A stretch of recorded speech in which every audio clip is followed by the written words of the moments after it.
Esta gráfica que les estoy poniendo es como parte del background que tiene que ver con dónde están los programas de conservación. Vean la gráfica.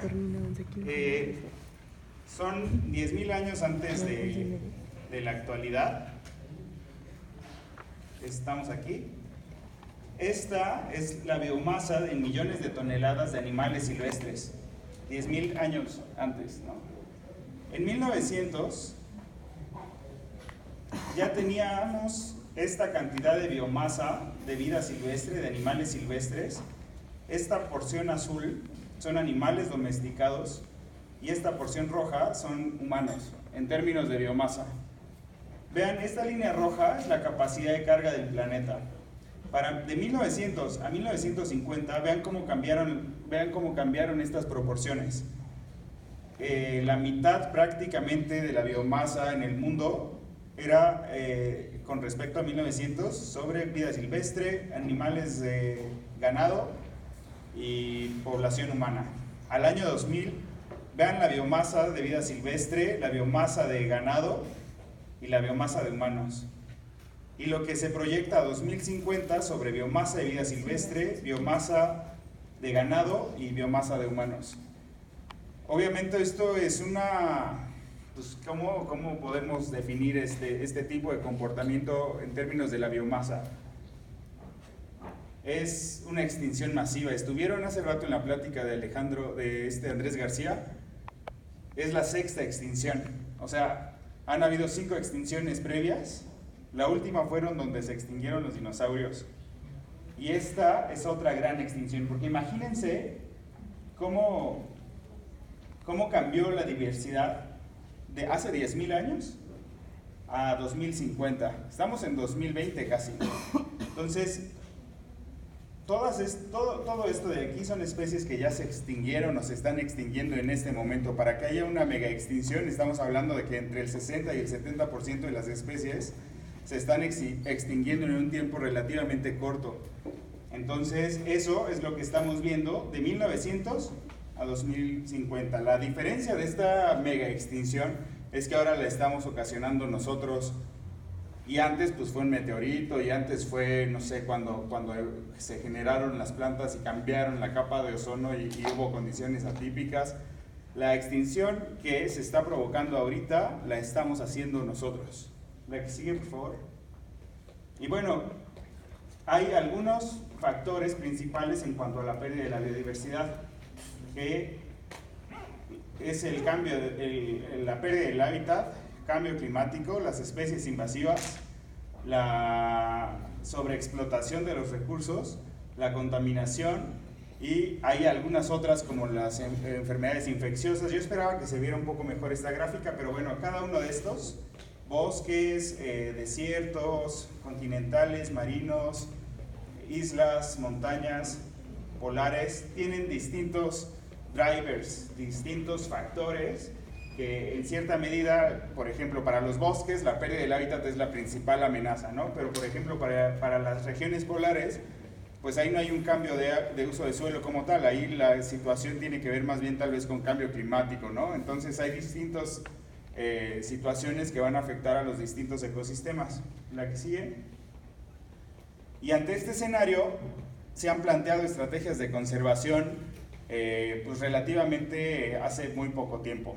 Y la primera y más importante estrategia de conservación que se han tomado en los gobiernos es la implementación de áreas naturales protegidas. Y la primera área natural protegida, ¿saben cuál es? Yellowstone.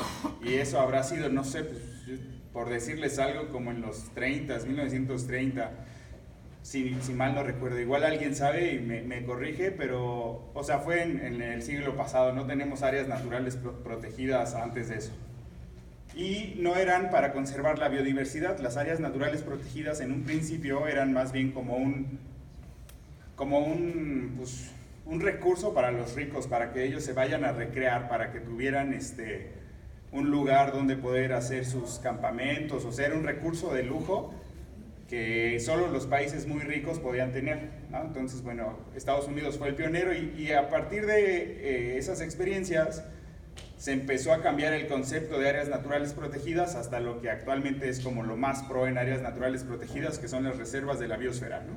Esas reservas de la biosfera ya implican un manejo sustentable de los recursos naturales con el fin de que no se tenga que pues prohibir el uso de la biodiversidad, porque al final la biodiversidad está en nuestra taza de café, está en los tacos que comemos, están en los chayotitos que encuentran en la plaza, ¿no? O sea, van a tener biodiversidad y van a tener que usarla, pero lo que hacen las reservas de las biosferas es pues justo buscar una manera de manejo sustentable que promueva la conservación de la biodiversidad, incluso la diversidad cultural. Y bueno, aquí están las áreas naturales del país. La que sigue. Y otra acción que tiene que ver con esto son los programas de acción para la conservación de las especies prioritarias. Y esto es básicamente un manual que publica el gobierno mexicano, en donde dice, para conservar a las serpientes de cascabel y sus hábitats, tienen que cuidar esta especie en estos sitios y lo tienen que hacer de esta manera. Y ahorita lo voy a ampliar, pero imagínense que hay alguien muy bien intencionado que dice, yo tengo un terreno, yo tengo $1,000,000 de pesos y quiero conservar a las cascabeles porque me encantan las cascabeles. Y dice, voy a atrapar a todas y me las voy a llevar a mi casa.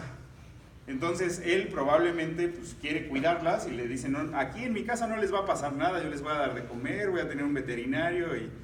Pero la onda es que esa estrategia probablemente no era la mejor porque pues, las especies no pueden vivir en el cautiverio y tener sus mismas interacciones ecológicas, su misma historia evolutiva. Entonces de alguna manera pues, se va a estar haciendo una estrategia de conservación probablemente inadecuada, ¿no?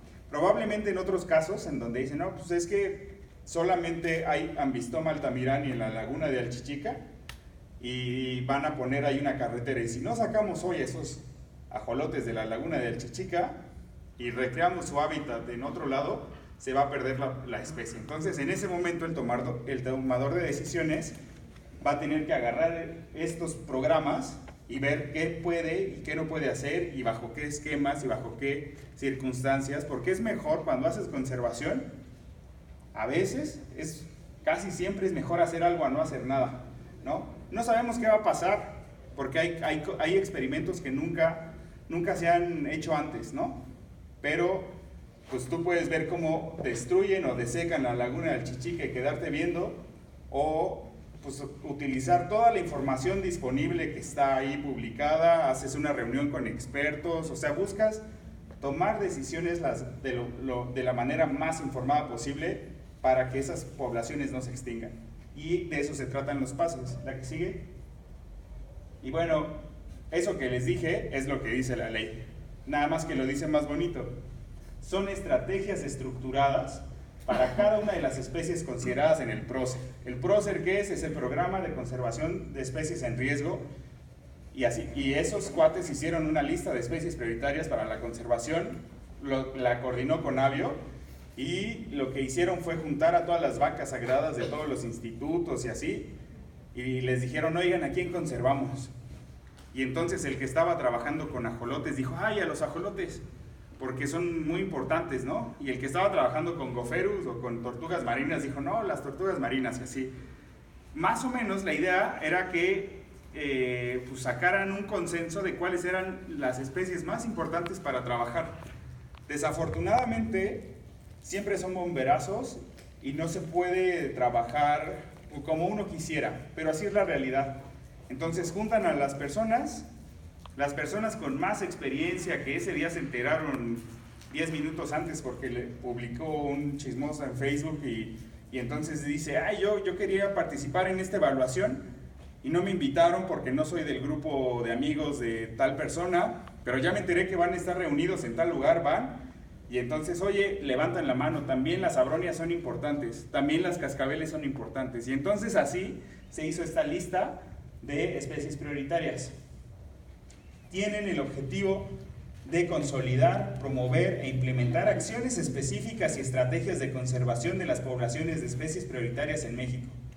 A diferencia de otros programas, los PACE se estructuran, ejecutan con la participación activa de todos los actores relacionados con la especie, en un esquema de coparticipación y corresponsabilidad, ¿no?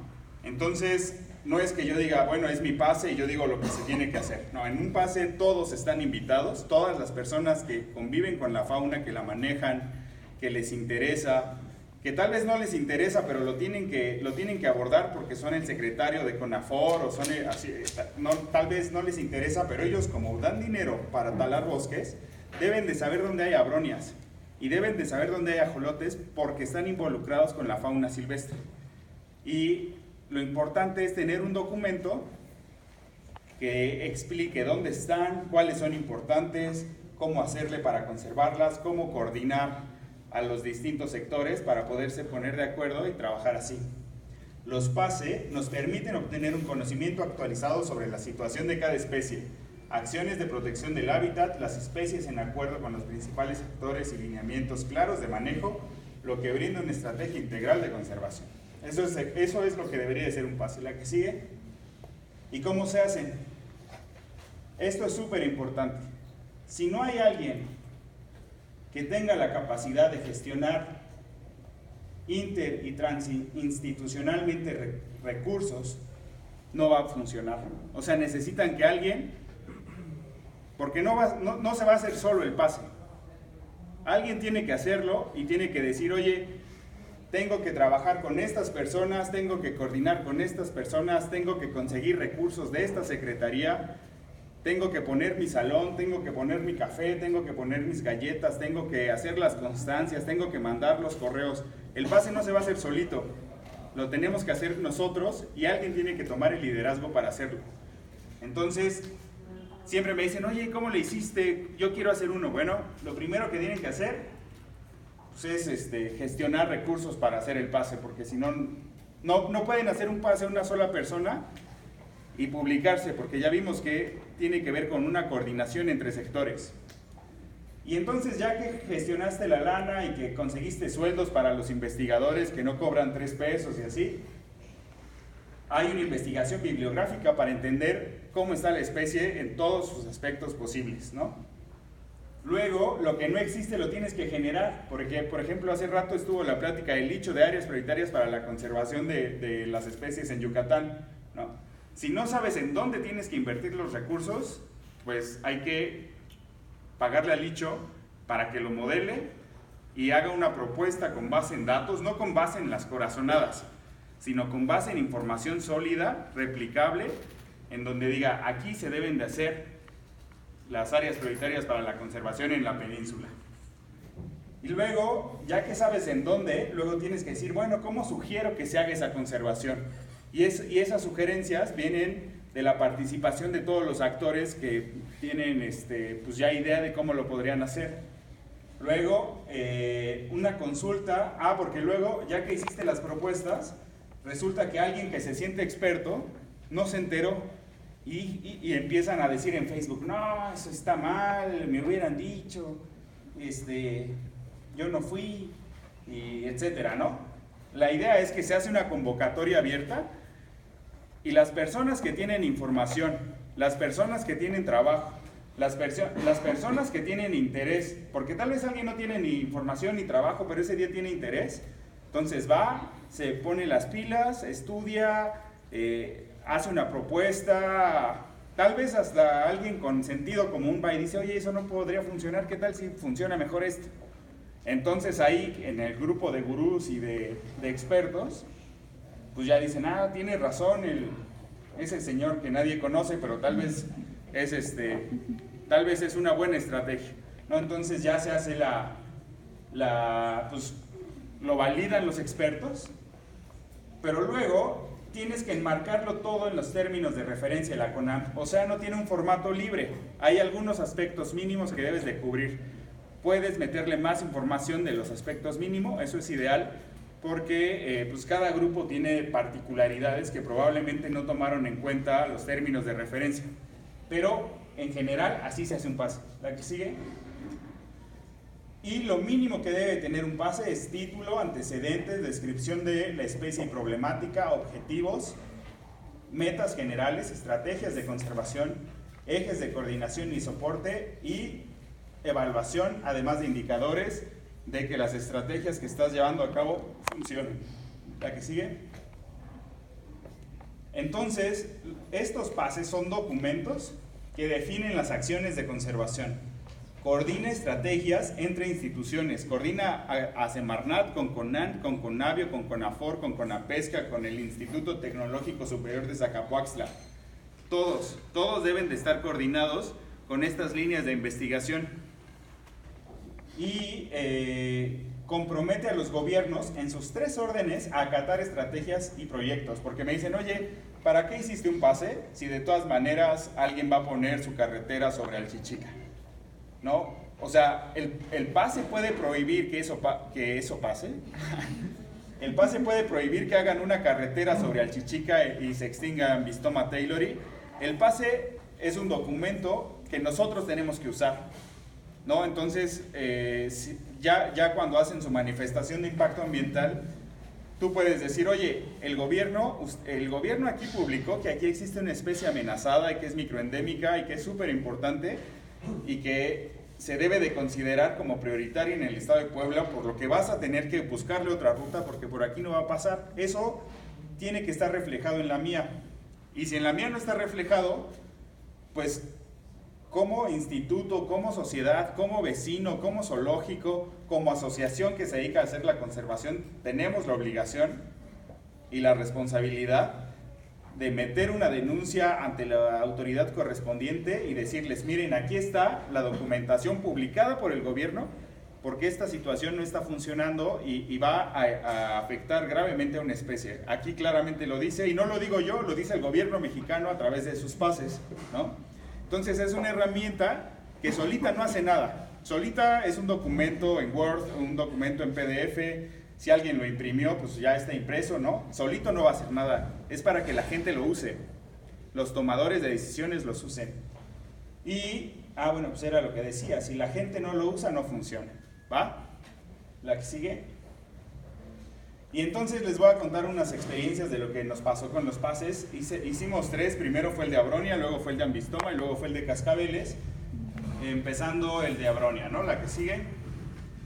Pues pusimos antecedentes, hubo algunas iniciativas, por ejemplo EstoCamp, pues unos gringos pues dijeron vamos a ver qué onda con las abronias, nos interesa no tanto la conservación pero sí la investigación, y entonces después del 2001 se vuelven a reunir un poco en el 2005 y luego en el 2010, ya para 2014 ya se estaba pensando en incluir Abronia en CITES porque Abronia tiene la gran problemática de que las atrapan y las venden en el mercado internacional.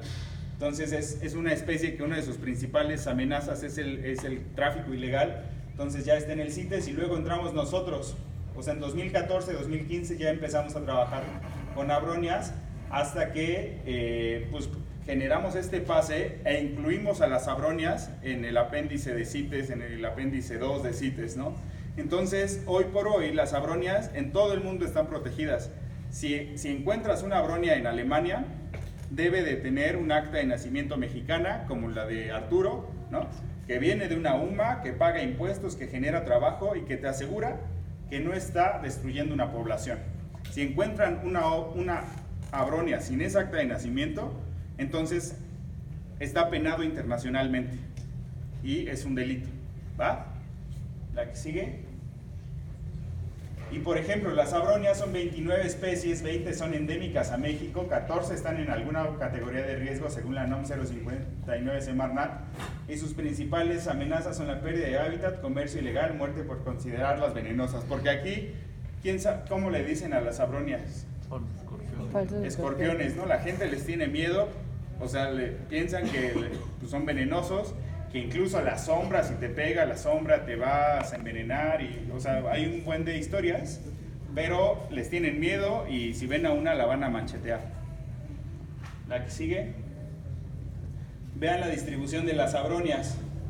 O sea, esta es la especie que está aquí en Puebla y esta también. Aquí en este punto confluyen dos especies, Gramínea y Teniata. Y bueno, está Depi, están estas de Guerrero que son Martín del Campoy, estas de Oaxaca. En Oaxaca es una zona muy diversa, tienen 4 o 5 especies. Están las de Chiapas y esta es la única que compartimos con Guatemala. bueno, no se alcanza a ver ya el apuntador, pero ahí en el Tacaná tenemos otra especie de Abronia y no sé, tal vez el 10% de la distribución está en México y el otro 90% en Guatemala. ¿Aquí sigue? Y bueno, para hacer esas áreas de distribución hicimos modelos de nicho ecológico y es algo bien interesante. Por ejemplo, cuando nosotros los hicimos, fue en 2015, 2016 y hasta 2018 hacen la edición ya del Procer, ¿no? De estos pases. Y nosotros pusimos que Teniata estaba en reserva de la biosfera Sierra Gorda de Guanajuato. Y entonces muchos grandes expertos de las abronias me dijeron, oye, es que mentiste, ¿dónde dices eso? ¿Dónde está el ejemplar? Que alguien me muestre el videotape, porque si no les creo nada. Yo le dije, es que yo lo que mostré es un modelo, y esta información que está aquí tiene que ver con modelos de distribución. Entonces ese mismo año encuentran en Sierra Gorda de Guanajuato Abronia teniata gracias a un grupo de monitoreo comunitario, ¿no? Entonces, el modelo validó, más bien el registro nuevo valida mi modelo y al final, pues, ya no quedé tan mal, ¿no? Nada más dije, bueno, pues sí, es un modelo y lo cachó y ya validamos que efectivamente ahí están las especies. Entonces, esas cuestiones técnicas que alguien puede, pues, decir que son errores, tiene que leer bien en qué contexto está esa información y cómo debe de usarse, ¿no? Porque, pues sí, es un modelo de nicho ecológico. Un modelo es una aproximación a la realidad y es una aproximación basada en datos. Eso no significa que sea el mejor, que esté bien, y por eso todos debemos de aportar siempre información. ¿La que sigue? Cuando hicimos ese trabajo con base en modelos, que es así, pues una de las herramientas de bioinformática más actualmente reconocidas para hacer este tipo de cuestiones, dijimos en qué ANPs están, cuánto mide su distribución, cuánto de vegetación se perdió, cuál es el porcentaje de toda su distribución que debía de ser, cuánto está conservado, cuánto está perturbado, etc. Y intentamos que fuera la mejor información posible para hacer estos pasos. ¿La que sigue? Hicimos unas fichas súper bonitas con fotos, la que sigue, con descripciones, que aquí participaron expertos, la que sigue. El objetivo es lo que ya les había dicho hace rato, ¿no? Una estrategia integral para la conservación que permite incrementar el conocimiento de la especie, robustecer las medidas de manejo. Tenemos que escribirlo un poco en legal porque así te lo piden los términos de referencia, pero el corazón del pase es conservarlo de la mejor manera. La que sigue. Estas son las estrategias de conservación. La que sigue. Y tenemos metas. Por ejemplo, número de denuncias atendidas, número de vigilantes y personal de las ANPs capacitados que sepan utilizar el marco legal. Hay algunas metas. O sea, las metas no pueden irse como quisiera, que algún día las abronias no sufrieran amenazas. Eso no es medible. Debes decir tantas hectáreas reforestadas, tantas hectáreas que ya no se perdieron, ya se apagó el proyector. Pero está bien porque ya tenía que ir acabando. Y ajolotes es el mismo caso. Nos juntamos cerca de 30, 40 expertos en el Instituto de Biología, les pagamos viáticos para que las personas que están en el norte del país pudieran viajar y participar con su expertise. Todos estuvieron invitados, participamos en foros, en congresos, participamos en foros internacionales para que la gente diera su opinión sobre cómo conservar a las especies y lo intentamos hacer de la mejor manera posible. Lo mismo sucedió con cascabeles. Para cascabeles ya estábamos terminando, o sea, ya teníamos la experiencia de abronias y de ajolotes y de gestión de lana y de gestión de recursos y etcétera. Entonces creo que nos quedó mucho más bonito el de ajolotes. Si ustedes buscan en Google Procer Crotalus, ahí está. Procer ambistoma, ahí está. Es el primer resultado que les va a salir. Tienen la información biológica mejor actualizada, o sea, lo más actualizado que hay hasta el momento, ahí está. Y si alguien dice, oye, yo publiqué un artículo ayer y no tienes razón por esta situación, perfecto, bienvenido. Vamos a utilizar ese artículo que tú generaste lo vamos a utilizar en la revisión del prócer nuevo para que mejoremos cada vez más estos documentos. Entonces, solamente me queda agradecerle a todas las personas que participaron en estos prócers, a Bronia, ajolotes, cascabeles y en otros tipos de prócer como el de cocodrilos, como el de tortuga del desierto, que aquí hay algunas personas que participaron en estos proyectos. Agradecerles por su participación y pedirles que hagan comentarios propositivos, o sea que si tienen información la suelten y que le integren y que se sumen a estos esfuerzos, porque aquí no se trata de egos, aquí no se trata de yo estoy bien y tú estás mal, aquí se trata de que como sociedad y como sociedad herpetológica y como conservacionistas aportemos la mejor calidad de información para hacer estrategias de conservación de nuestras especies. Muchas gracias.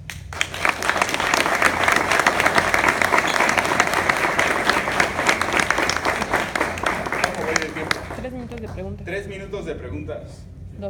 2. ¿Alguien que se haya sentido ofendido, aludido? Cualquier situación. Bueno, podríamos decir para la manipulación de Abronia o su captura, ¿en qué lugar es más adecuada? ¿En zonas desérticas, tropicales o templadas? No, templadas. Abronia se distribuye en bosques de pino, bosque de encino, selvas altas al sur del país. Entonces aquí, si vas a un bosque templado, me han dicho que en el TEC de Zacapoaxtla hay abronias, entonces aquí están. Otra. Sin más, pues nada más agradecerles su atención. Acerca de los permisos semanales, como qué forma de controlar de que una UMA realmente está reproduciendo y nada más está enviando animales que vienen de una forma de capturar de vida terrestre. Porque yo veo mucho en mi país, Alemania, de que llegan ejemplares adultos, pero con toda la, ¿cómo se dice? Como con toda la documentación en orden. Yo creo que es muy poco probable de que esos animales realmente fueron criados en ese cautiverio, porque no son crías, no son ejemplares adultos. Pues mira, Semarnat tiene sus reglamentos y se supone que si alguien quiere tener una UMA, tiene que hacer un plan de manejo y lo tiene que hacer con apoyo de un técnico, y entonces ya que hacen el plan de manejo, lo aprueba Semarnat y te dice, bueno, de las 100 ejemplares que tienes en tu hectárea de conservación, puedes aprovechar tal vez 10 y esas 10 las puedes vender, pero todavía nos falta mucho seguimiento, porque eso que tú dices es cierto, y hoy por hoy, por ejemplo, no hay UMA según Semarnat. Hubo en un momento, pero por ejemplo Semarnat autoriza exportar